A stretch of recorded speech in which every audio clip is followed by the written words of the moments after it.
जो क्रूस पे जाती है वो राह हमारी है, वो क्रूस निशाना है, वो क्रूस निशाना है, मंजिल वो हमारी है। जो क्रूस पे जाती है वो राह हमारी है।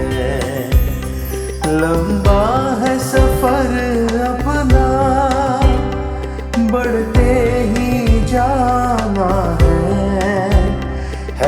ताज रखा फिर उस ताज को पाना है, उस ताज को पाना है। अब कस लो कमर अपनी, शैतान से लड़ाई है, वो क्रूस निशाना है, वो क्रूस निशाना है, मंजिल वो हमारी है। जो क्रूस पे जाती है वो राह हमारी है।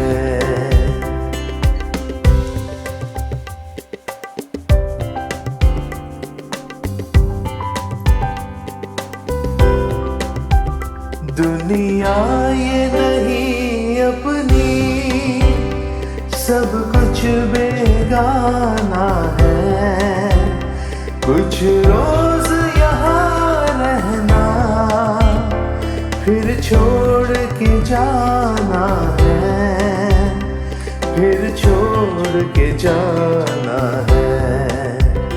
रहबर वो हमारा है, पहचान पुरानी है, वो क्रूस निशाना है, वो क्रूस निशाना है, मंजिल वो हमारी है। जो क्रूस पे जाती है वो राह हमारी है।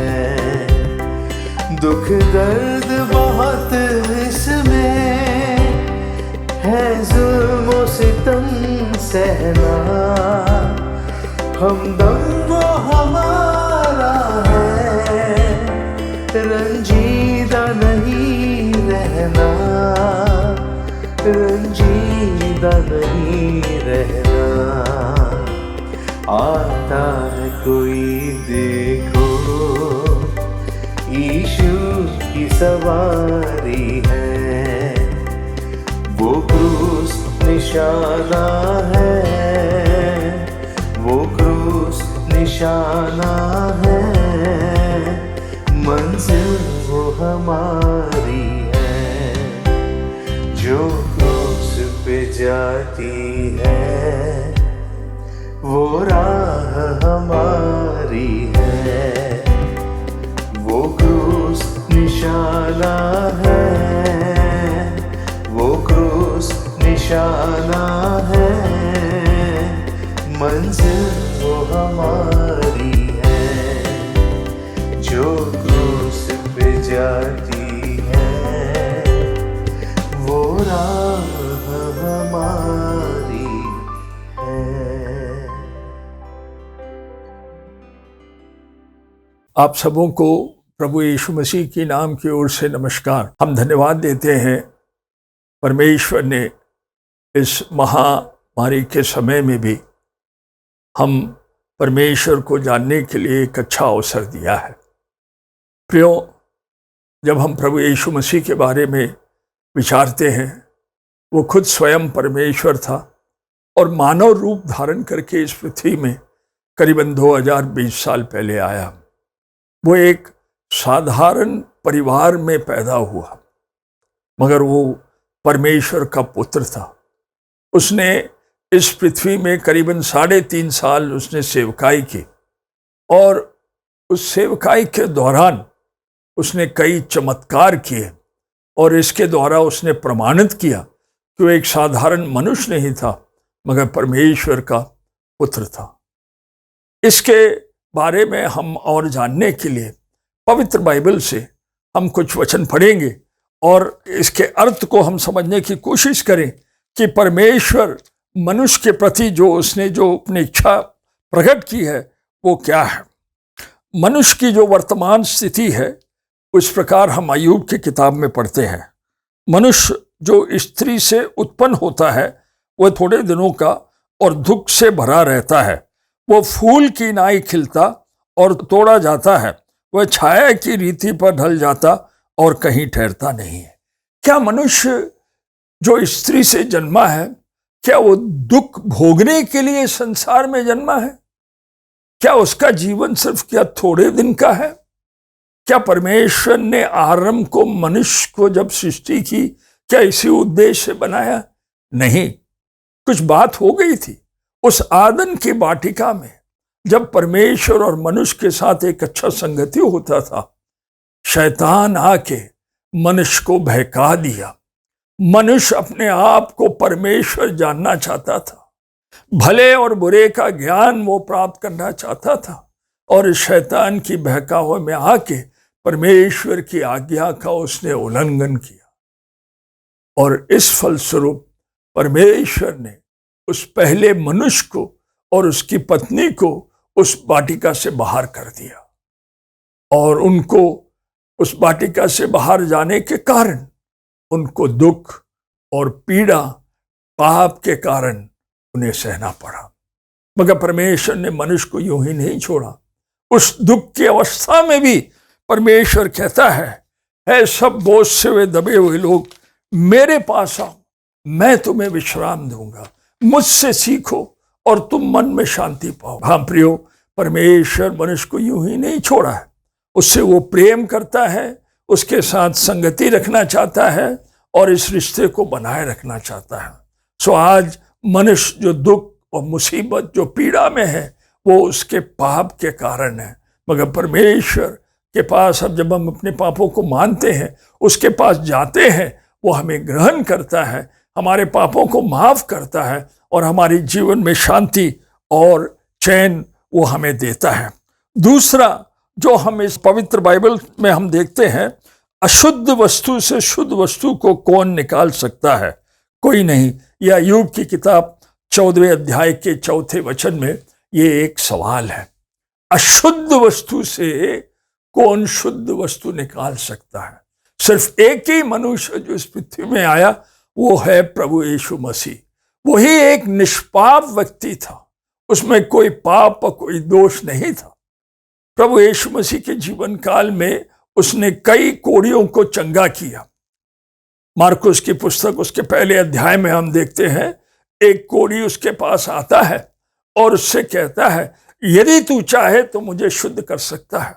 प्रभु यीशु मसीह ने उस पर तरस खाया, उसको छुआ और कहा मैं चाहता हूं तू शुद्ध हो जा, और वो शुद्ध हो जाता है।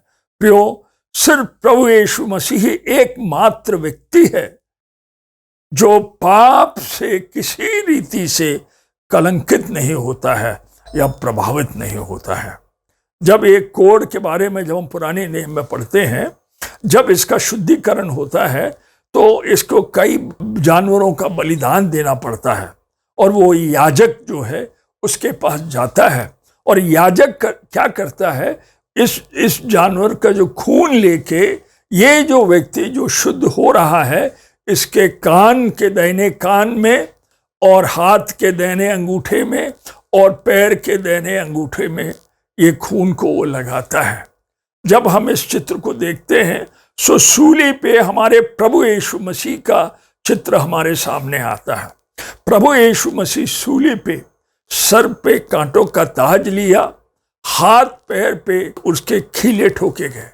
ये हमें क्या बताता है?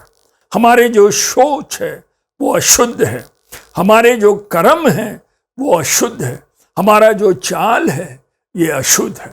मगर हम प्रभु यीशु मसीह के पास विश्वास से आते हैं, हमारी जो अशुद्धता है वो उसे दूर करता है और हमें शुद्ध करके वो हमें ग्रहण करता है। प्रियो, तीसरी बात जो है, हम इस बाइबल में जो दूसरा सवाल है वो हम ये पढ़ते हैं, यदि मनुष्य मर जाए तो क्या वो फिर जीवित होगा? यीशु ने उससे कहा, पुनरुत्थान और जीवन मैं हूं, जो कोई मुझ पर विश्वास करता है यदि मर भी जाए तो भी वो जिएगा। प्रियो, सिर्फ प्रभु यीशु मसीह एक ऐसा व्यक्ति है जो सूली पे मारा गया, गाड़ा गया और तीसरा दिन वो जिंदा हो गया। जब सूली पे वो लटकाया गया था, उसके साथ 2 कुकर्मी भी लटकाए गए थे। उसमें से एक कुकर्मी ने तो उसकी निंदा की, मगर जो दूसरा कुकर्मी था उसने अपने गलती को माना।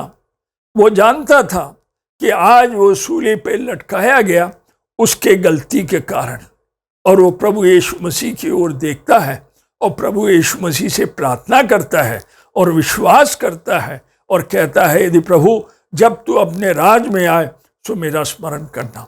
प्रभु यीशु मसीह ने कहा कि आज ही तू मेरे साथ स्वर्ग लोक में होगा। प्रियो, हम समझ लें, प्रभु यीशु मसीह के सर पे जो कांटों का ताज था, जो हमारे जो सोच जो अशुद्ध हैं वो उसके कारण थे। उसके पैर हाथ में जो खीले ठोके गए, हमारे कर्म और हमारे चाल जो ठीक नहीं थे, इसके कारण उसके पैर हाथ पे खीले ठोके गए। आज क्या हम प्रभु यीशु मसीह के इस बड़े कार्य पे क्या हम विश्वास करते हैं? क्या आज बड़े पीड़ा और दुख के कारण ये अपने जीवन को बिताते हैं?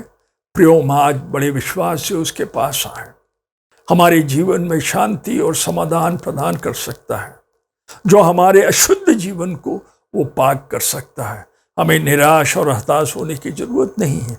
दोबारा आएगा और जो उस पर विश्वास करते हैं उन्हें वो ले जाएगा। क्या आप विश्वास करेंगे?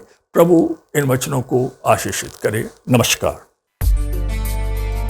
अगर आप अधिक जानना चाहते हैं या प्रार्थना के लिए अपना बोझ बांटना चाहते हैं तो दिए गए फोन नंबर एवं ईमेल आईडी पर संपर्क करें। दुख दर्द बहुत इसमें है, जुल्म सितम सहना, हमदम वो हमारा है, रंजीदा नहीं रहना।